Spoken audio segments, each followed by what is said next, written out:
Quando uma parte do texto estiver em negrito, vocês ouvirão um pequeno sino no início e no final deste texto. Carta 6, parte 4. Os cristãos aprendem que eu, o Cristo, na pessoa de Jesus, morri pelos pecados do mundo. Fui o Cordeiro de Deus sem mancha, sacrificado para pagar o preço dos pecados humanos. Eu fiz o supremo sacrifício de mim mesmo para cumprir esta estranha façanha de pagar pelos pecados através dos tempos. Eu novamente entrei em meu corpo, depois da morte pela crucificação, e apareci muitas vezes em meu corpo para confortar e ensinar a meus discípulos enlutados. Eu até ingeri comida durante minhas aparições. Após 40 dias, elevei-me fora da vista de meus discípulos, alcançando meu corpo aos céus. Como perguntei na carta 3, o que eu faria com o corpo humano no céu, na vida mais além?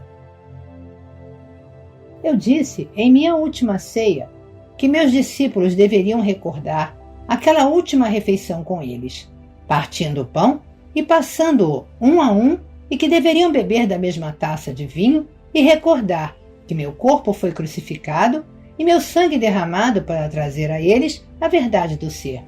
Entretanto, este evento se converteu em uma estranha crença, na qual, com pompa e cerimônia no altar, meu corpo é transferido às hóstias, que os fiéis devem engolir com a devida reverência. Meu corpo. Que bem faria meu corpo, espiritualizado ou não, para aqueles que comungam? Você percebe como a mente pode ser condicionada a aceitar bobagens ilógicas que perduram há 2000 anos, porque têm sido sustentadas por uma grande hierarquia de papas e cardeais vivendo em palácios, imensamente ricos e mantidos com grande pompa terrena e cerimônias prestigiosas. Eu quero que você conheça a verdade sobre aquela fatídica noite, a que chamam de minha última ceia. Para maior clareza, ainda que seja doloroso fazê-lo, desci em minhas frequências vibratórias de consciência para entrar diretamente na recordação consciente de meus pensamentos e sentimentos durante a última refeição com meus discípulos. Ainda que eu fosse um homem forte, iluminado e seguro de que tinha um destino a cumprir que não poderia evitar, não queria evitar, estava profundamente triste ao começar a refeição, a ceia da Páscoa. Meus discípulos tinham sido meus amigos e tinham ficado a meu lado em algumas circunstâncias difíceis. Eu estava sofrendo por ter que deixá-los e temeroso por seu bem-estar. O que aconteceria a eles ao ficarem sozinhos, sem a minha orientação e proteção? Dependiam de mim mais do que percebiam. Recordei meus anos ensinando as pessoas. Senti uma profunda sensação de ironia ao recordar a minha volta do deserto. Estava sujo, descuidado, porém literalmente possuído por uma alegre solicitude para com os meus semelhantes e intensamente entusiasmado porque poderia colocá-los no bom caminho, introduzir em suas mentes a verdade sobre a existência, mostrar como superar os seus temores, suas doenças, pobreza e miséria. Eu iria conquistar o mundo. Porém, como tinha sido diferente o resultado? Logo estaria pendurado em uma cruz. Era verdade, entretanto, que eu tinha alcançado muito êxito. Refleti sobre os momentos de cura e a aceitação alegre das pessoas ao Pai amoroso. Eu podia compreender por que o sumo sacerdote e o conselho me odiavam. Ao invés de medo, castigo e sacrifício de animais, eu tinha trazido às pessoas a realidade do Pai amor, provando isso pela cura de casos terminais. Voltei minha atenção aos meus discípulos, que estavam falando entre si enquanto comiam. Eles permaneciam inconscientes do desafio que me aguardava, minha crucificação. Embora eu os tivesse avisado várias vezes, negaram-se a aceitar minhas palavras como verdade. Pensaram que eu começava a ter medo do sumo sacerdote e se perguntavam por quê. Eu já havia conseguido sair de situações ameaçadoras antes. Como era costume na Páscoa, falavam das circunstâncias da fuga dos israelitas para o Egito. João, que tinha uma forte imaginação, fazia um relato vívido de Moisés reunindo os israelitas e dizendo que finalmente iriam deixar o Egito, escapando da escravidão para a liberdade no deserto. Por esta razão, Moisés se dirigiu ao responsável de cada família para que matasse um cordeiro sem mancha e com um punhado de ervas marcasse com sangue a porta de sua casa. Moisés disse que anjos viriam voando à noite, atravessando o Egito, matando os primogênitos de todos os egípcios e o seu gado, deixando somente os primogênitos dos israelitas, que seriam salvos pelas marcas de sangue em suas portas. Enquanto os escutava, vendo seus sorrisos e sinais de aprovação para aquele maravilhoso acontecimento, me dei conta, angustiado, de que pouco haviam realmente compreendido de minha descrição do Pai Celestial. Ouvi as palavras de João sobre sangue, sangue e sangue, sangue do cordeiro sem mancha, sangue nas marcas das portas, sangue das crianças e do gado egípcios. Como sempre, me espantei com os séculos de preocupação judia com o sangue e brevemente recordei que Abraão esteve mesmo disposto a matar o seu único filho com a intenção de oferecê-lo em sacrifício porque acreditava que Deus tinha dito a ele para fazê-lo. E logo pensei nos sacrifícios diários de animais no templo. Para mim, todo o conceito de fazer correr sangue como forma de pagar pelo pecado era completamente repulsivo. Porém, fiquei calado e não discuti com os homens. Percebi que suas mentes estavam cheias daquelas tradições, tão sólidas e duras como pedra. Esta foi nossa última refeição juntos, em volta da mesa. Deveria ser um momento de paz entre nós e uma despedida amorosa. Era duplamente importante para meus discípulos, porque a Páscoa era um acontecimento muito sagrado para as suas mentes judias, e isso eu teria que aceitar com um espírito de amor e compreensão. Antes daquela noite, eu não havia celebrado a Páscoa, uma vez que a tradição me desgostava. Preferia subir as colinas tranquilamente para meditar, deixando meus discípulos celebrarem a Páscoa com suas famílias. Por causa daquele hábito, eles não estranharam meu silêncio no momento. Eu estava meio recostado, meio sentado, incapaz de relaxar como costumava fazer, tenso, contraído, compassivamente caloroso para com meus discípulos, ainda que aborrecido com eles. Perguntava-me como poderia deixar para estes seguidores sonolentos e confusos um sinal efetivo como recordação. Algum ritual que trouxesse de volta às suas mentes confusas tudo o que eu estava tentando ensinar. Eu queria sacudi-los e tirá-los daquela fixação pelo sangue. Enquanto escutava a conversa sobre Moisés e seus atos milagrosos, me ocorreu que se eles estavam tão preocupados com sangue, então eu daria sangue a eles, para que se lembrassem de mim. Inclinei-me sobre a mesa, peguei o pão e parti em vários pedaços, dizendo bruscamente: Eu sou como seu cordeiro pascal. Distribuam este pão entre vocês e peguem cada um a sua parte. Comam e façam isto em minha honra, por ter trazido a vocês a única verdade que o mundo já ouviu. Deixem que este pão seja o símbolo de meu corpo, que está a ponto de ser maltratado na cruz. Pararam de conversar e olharam para mim. Vamos, comam, eu disse. Como em um sonho, silenciosamente tomaram um pedaço de pão, passaram-no aos outros e todos comeram a sua parte. Então peguei uma grande taça de vinho e disse para beberem e passarem aos outros. Este vinho é o símbolo de meu sangue. Eu vim para dar a vocês a verdade sobre Deus, a verdade sobre a vida. Porém eu fui rejeitado. Meu sangue correrá por vocês. Novamente em silêncio beberam da taça e a passaram entre si. Suas faces estavam tensas, mas não disseram nada. Era óbvio que todos estavam comovidos pelas minhas palavras, que não agradava a eles. Eu sabia que Judas tinha recebido dinheiro para apontar-me aos soldados do sumo sacerdote, quando o momento chegasse. Também sabia que a noite da Páscoa seria aquele momento. Então disse a Judas: Vá logo e faça o que tem que fazer. Judas me olhou longamente e vi a dor e indecisão em seus olhos. Ele estava repensando o assunto, porém o meu tempo havia chegado e eu queria terminá-lo de uma vez. Vá, disse com dureza. Judas levantou-se e saiu da sala. Os discípulos ficaram surpresos pela maneira como eu falava e perguntaram o que Judas iria fazer. Vai dizer ao sumo sacerdote onde me encontrar. Vão crucificar-me, exatamente como eu falei para vocês. Observei com certo cinismo doloroso as expressões de seus rostos. Dúvida, sobressalto, terror. Logo, brotou uma torrente de perguntas ressentidas. O que iria acontecer a eles? Eles tinham deixado suas casas e famílias por mim. Se eu fosse crucificado como um delinquente comum, eles perderiam uma vida de liberdade e segurança. Eu então disse que iriam me abandonar. Com veemência, negaram tal coisa, mas o fizeram. Estava demasiado cansado para discutir com eles.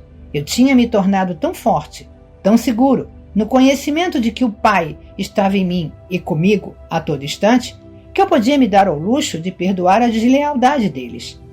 E, ao final de tudo isso, seria liberado de meu corpo e poderia ascender aos reinos de luz, que eu tinha frequentemente sentido, mas nunca visto em plenitude com a visão terrena. Era um pensamento que me trazia profundo consolo e uma feliz sensação de expectativa. Então sorri para eles e disse: é bom que tenham feito o que pedi, em lembrança de mim e de minha morte que está por vir. Continuem partindo o pão e bebendo o vinho juntos, recordando que sempre os amarei e que ficarei com vocês em espírito, até que se reúnam comigo aonde vou. Não tenham medo, vocês serão guiados, serão inspirados, serão fortalecidos e falarei claramente com vocês. A minha única advertência é esta: no futuro, muito do que tenho ensinado a vocês será esquecido. Muito do que disse será descartado pelo pensamento humano ou distorcido pelos mitos humanos. Logo houve pânico e um clamor. Como será isso? Sorri e levantei as mãos. Falo do que acontecerá em um futuro distante.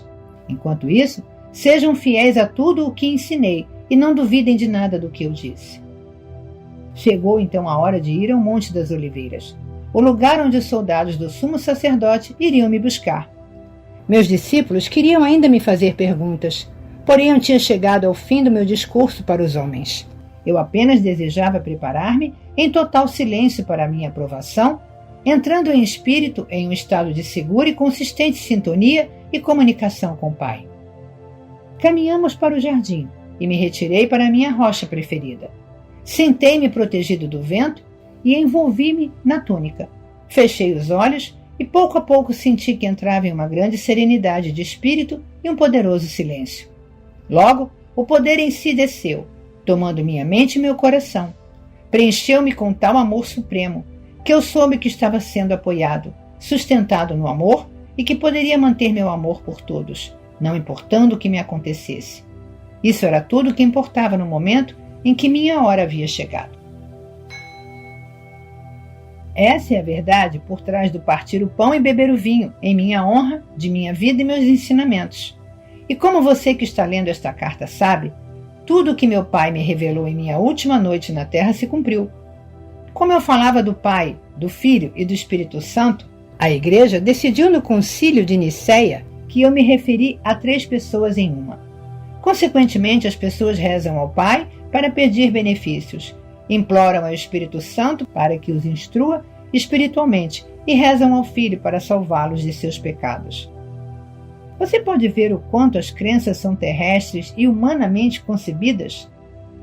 Graças ao sentimentalismo e à promessa de uma viagem gratuita ao céu, nos calcanhares do Salvador, as crenças tornaram-se uma estrutura religiosa humanamente concebida para consagrar o império da Igreja dentro dos impérios terrenos. Roma, Áustria e Espanha. As crenças foram o pretexto para a tortura sistemática, a morte na fogueira e a execução dos dissidentes. Elas também inspiraram as guerras entre nações. Porém, a percepção espiritual e a criatividade também surgiram de algumas dessas crenças e contribuíram muito para a existência nestes 2 milênios. Essas crenças motivaram a construção de catedrais e igrejas, monastérios e conventos, dando às pessoas um propósito estável, a habilidade de expressar seus dotes artísticos e fornecendo trabalho para os menos talentosos. Elas também permitiram a milhões de consciências acessarem os reinos mais elevados, de belos pensamentos e amor. Além disso, foram o ímpeto por trás do misticismo e a iluminação das almas espirituais que chegaram a ver a realidade que estava oculta por trás das crenças. Enquanto tudo isso se passava, as crenças também criaram as condições para o desenvolvimento de hierarquias de superioridade religiosa com imensa pompa e riqueza. Estes são edifícios criados com os impulsos do ego, concebidos pelo ser humano, e, portanto, totalmente falsos de um ponto de vista espiritual.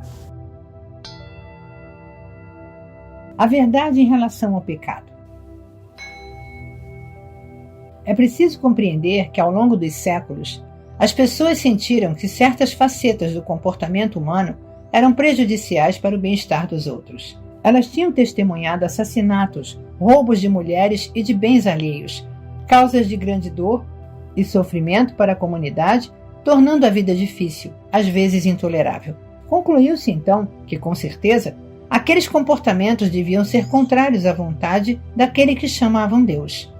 Assim, deram àqueles comportamentos o nome de pecado e os definiram como sendo o mal. Finalmente, os profetas concluíram que tal comportamento aberrante devia originar-se de uma força malévola, oposta a Deus, e a chamaram de Satanás. As pessoas ameaçaram e castigaram umas às outras, na crença de que os pecados eram maus e de que seu Deus castigaria os homens pelas maldades contra os outros. Até hoje se pratica esse comportamento nas igrejas. Os líderes religiosos tentam controlar as pessoas pelo medo. O conceito de pecado contra Jeová, o eterno e infinitamente poderoso Criador, era um hábil e poderoso método de controle das pessoas. As crenças da igreja são uma trágica farsa de tudo que tentei ensinar às pessoas na Palestina. Moisés foi o primeiro que consagrou a crença no pecado e no castigo na forma dos 10 mandamentos. Moisés disse que Deus deu a ele os 10 mandamentos e que, se os israelitas os desrespeitassem, teriam que sofrer o castigo, em alguns casos. Isso significava morte por apedrejamento. E ensinou que, se desrespeitassem as leis, estariam pecando contra seu Deus. A verdade exata é que Moisés foi ao monte para rezar, pedindo um meio para controlar os israelitas rebeldes. Em resposta àquela oração, recebeu por inspiração os 10 mandamentos, dados a ele para ajudá-lo em sua tarefa de dirigir os israelitas, sem perigo, em sua jornada no deserto com menor grau de confusão. Religiosos aceitam e creem de todo o coração em um Deus que, segundo dizem, instruiu Moisés a engajar-se em comportamentos agressivos e massacres ao conquistar a terra prometida. Esta era uma terra bela e produtiva, que foi arrancada sem piedade de um povo trabalhador, assassinado aos milhares. Isso foi considerado como a coisa certa a fazer, uma vez que Deus tinha prometido para eles uma terra bela, na qual se estabeleceriam. Até hoje, os religiosos creem que, como Deus falou com Moisés, deve ter sido Deus quem decretou o derramamento de sangue. Em sua Bíblia há muitas descrições semelhantes e horrendas sobre guerra e derramamento de sangue, e são consideradas permissíveis, justas e corretas, porque se acreditou que Deus ordenou a eles ir para a guerra contra os gentios. Você pode perceber na história dos judeus o desenfreado impulso do ego, no qual inclusive Deus é usado para isentá-los de toda a responsabilidade? No momento de exaltação do próprio poder, tornou-se permissível e justo ignorar os 10 mandamentos e realizar um extermínio em massa. Eles acreditavam não estar cometendo nenhum pecado, pois o massacre tinha sido ordenado por Deus. Que Deus? Você pode perceber por que era necessário que eu nascesse na Palestina e vivesse entre os judeus, em um esforço para ajudá-los a ver que suas crenças e práticas tradicionais eram totalmente contrárias à natureza da consciência divina que verdadeiramente havia dado a eles o ser? Através dos séculos, os homens lutam com o conceito de pecado. Muitas pessoas sinceras ficam aflitas com a maneira pela qual ofendem a Deus e rezam pedindo seu perdão. Há muito tempo, sacrificavam um sem número de animais no Templo de Jerusalém para apaziguar a Deus, na esperança de escapar das consequências de seus pecados. Desde aquela época, inumeráveis livros foram escritos sobre o tema, expressando pesar e horror por ver o estado da alma dos homens indicando a mudança de comportamento pelo açoitamento com chicote, para torturar a carne e fazê-la pagar pela maldade de pensamento, palavra ou ato. Muitos desses livros foram aplaudidos pelos cristãos em toda a Europa e guardados em arquivos de instituições religiosas. Esses livros prendem as pessoas à antiga personagem de Jesus, pregando a salvação do homem do castigo de seus pecados por meio de minha morte na cruz. Como já expliquei, estas crenças são fisicamente impossíveis e contrárias aos fatos da criação. Nenhuma divindade superior exige o pagamento pelos pecados. Este é um conceito inteiramente humano e pagão. Qualquer tipo de derramamento de sangue com o propósito de realizar ritos religiosos é paganismo. O que a Igreja Cristã tem apresentado aos seus seguidores é uma versão glorificada do paganismo. Quando as pessoas tornam outras infelizes de um modo ou de outro, estão criando seu próprio futuro em retorno. Não como retribuição, mas como uma atividade consciente de criação. Portanto, é uma questão de urgência combater fortemente estas crenças no pecado e na salvação por minha morte na cruz, e a substituição pela compreensão espiritual que está sendo fornecida a você nestas cartas. Antes de abandonar o assunto de doutrinas religiosas, quero deixar claro que, através dos tempos, alguns buscadores espirituais na Igreja Cristã purificaram suficientemente sua consciência para adquirirem uma forte consciência do poder que eles chamam Deus, e acabaram por reconhecer que a Igreja não ensina a fonte do ser. Porém, somente uns poucos evoluíram espiritualmente o suficiente para irem além dos parâmetros das crenças religiosas e sentirem o influxo do poder, uma vez que a grande maioria das pessoas só pode conceber a verdade por meio de uma terminologia terrena. Eu, o Cristo, tenho que dizer que até este momento nenhum dos santos nem sequer vislumbrou a realidade da criação e a verdade por trás do comportamento humano, como eu estou apresentando agora para você. Sem dúvida, chegou o momento em que deve ser dita a verdade sobre o pecado e o comportamento humano, e o que as pessoas estão presentemente fazendo ao mundo e a si mesmas, com a condição de que você tenha abandonado completamente os mitos seculares da doutrina religiosa e esteja agora ansioso, receptivo e de boa vontade, abrindo completamente seu coração às realidades da existência. Se não for assim, então o que tenho a dizer não terá nenhum sentido para você. Acredite-me, você não pode misturar as suas velhas crenças religiosas com a verdade da existência. Se tentar fazê-lo, pode estar seguro de que não estará vendo a verdade, mas apenas a sua própria adaptação do que pensa que aprendeu com estas páginas.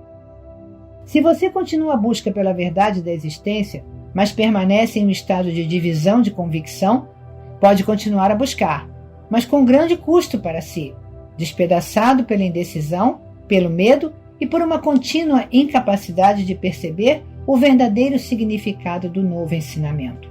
Suas percepções e evolução serão parcialmente obscurecidas por mensagens originárias do antigo condicionamento de sua mente, consciente e subconsciente.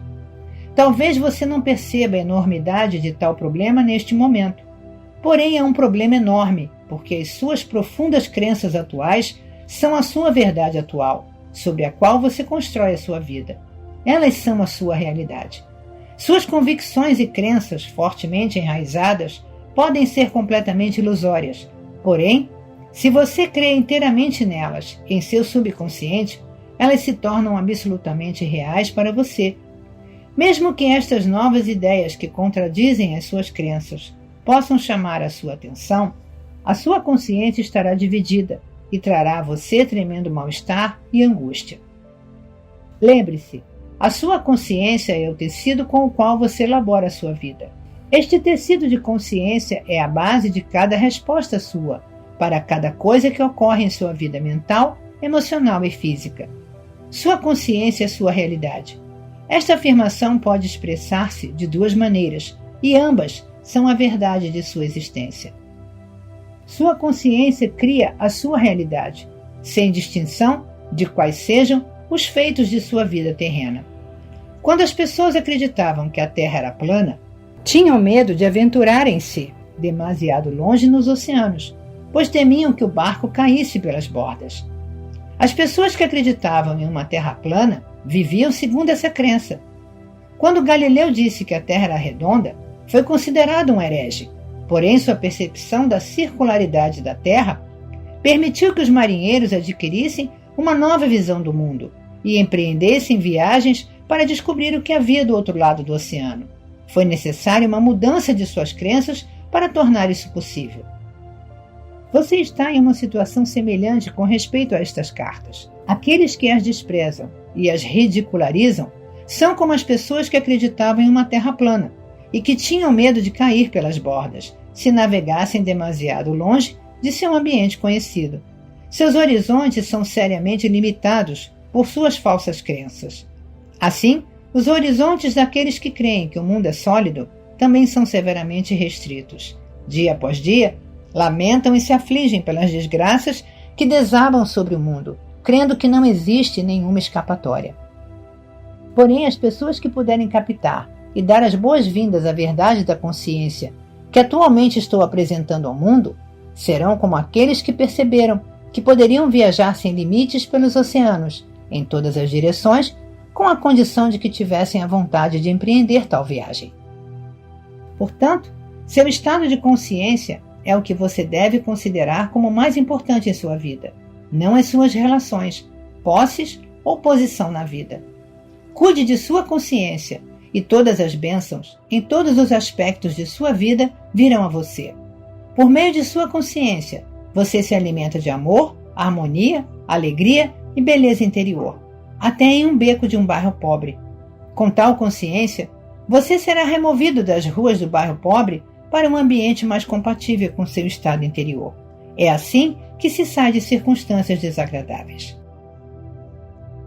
Com base em tudo que foi dito, você deveria agora ser capaz de ver que somente você cria a qualidade de seu mundo interno, esteja em uma prisão ou no comando de um navio, e pode melhorar seu ambiente, irradiando sobre ele a força da vida que anima o seu pensamento.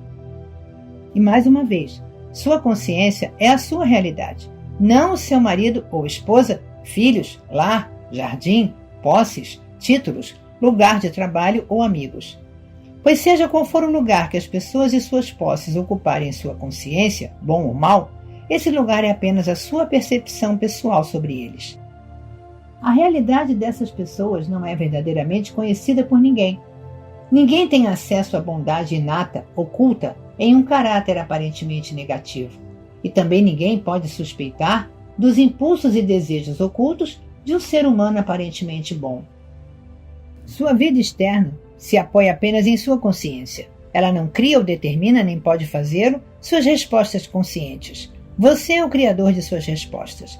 Seu tipo de criação depende inteiramente de suas mais profundas percepções e crenças a propósito da existência. Além do mais, você pode a qualquer momento escolher desmantelar gradualmente o seu antigo mundo interior, com a finalidade de criar um reino interior mais harmonioso de amor crescente, vitalidade e alegria, ainda que os seus objetos exteriores, pessoas ou posses, continuem sendo os mesmos. O poder espiritual do tecido de sua consciência irradiará para o exterior e será absorvido pelas pessoas, plantas, tijolos e cimento, por tudo que o cerca nas imediações. Ocorrerão mudanças e melhorias claras em tudo que está no seu ambiente. Este é seu destino nesta vida, ou em vidas futuras, chegar a esta plena e completa realização. Quando isto acontecer, você colocará o pé no caminho da maestria de si mesmo, e então, gradualmente, avançará para tornar-se um verdadeiro mestre de seu mundo de consciência humana, interpenetrado e assistido pela consciência divina. Eu, o Cristo, recomendo a você esta carta.